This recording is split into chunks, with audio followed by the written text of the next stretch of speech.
बिस्मिल्लाहिर्रहमानिर्रहीम। अस्सलामु अलैकुम। मैं हूँ खानम अंसार शहजादी। स्ट्रीम इंटरनेशनल में खुशामदीद। प्यारे बच्चों, हम उर्दू की किताब बराए जमात पंजम पढ़ रहे हैं और आज हम इसका पहला जायज़ा हल करने जा रहे हैं। जायज़ा हल करने का मकसद ये है कि हम देख सकें कि बच्चे ने जो साबका असबाक पढ़े हैं उसमें से कितना कुछ वो सीख चुका है, और अगर कोई असेसमेंट हो तो उसको किस तरह से परफॉर्म करेगा और क्या रिजल्ट्स आएंगे।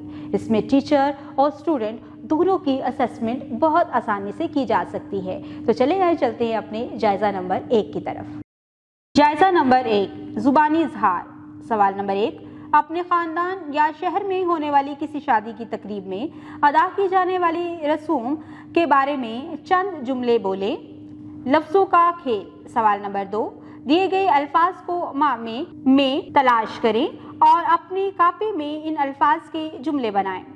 जैसा कि यहाँ पर हमें 5 नए अल्फाज दिए गए हैं, हम इन्हीं अल्फाज को नीचे दिए गए मामे में से तलाश करेंगे, जैसे खिलत, कबाइल, अमा, कलियाँ, बुजुर्ग। पढ़ें। सवाल नंबर 3, सबक फतह ज़माना का आखिरी पैराग्राफ दुरुस्त तलफ़्फ़ुज़ और रवानी से पढ़ें।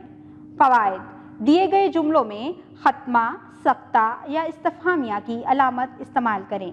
प्यारे बच्चों, यहाँ पर हमें 4 जुमले दिए गए हैं, हम इनको पढ़कर समझेंगे और उसके बाद एक अलामत जो भी यहाँ पर सूट करती है वो यहाँ पर लिखेंगे। ठीक है। क्या हम कल स्कूल गए थे? यहाँ पर सवाल पूछा गया है तो हम यहाँ पर इस्तिफ़हामिया लगाएंगे। हिना अपना काम मुकम्मल कर चुकी है, ये मुकम्मल जुमला है, यहाँ पर हम खत्मा लगाकर इस जुमले को मुकम्मल करेंगे। आम, सख्ता, खुबानी, सख्ता, आलू बुखारा और तरबूज गर्मियों के फल हैं।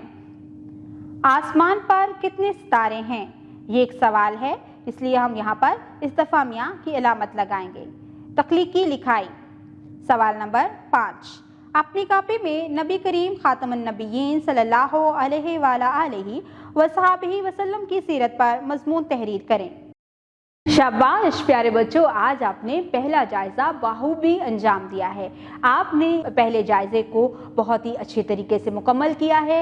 उम्मीद करती हूँ आपने इस वीडियो से बहुत कुछ सीखा होगा। मज़ीद सीखने और जानने के लिए हमारे साथ रहिएगा। मिलते हैं अगली वीडियो में, तब तक के लिए खुदा हाफिज़।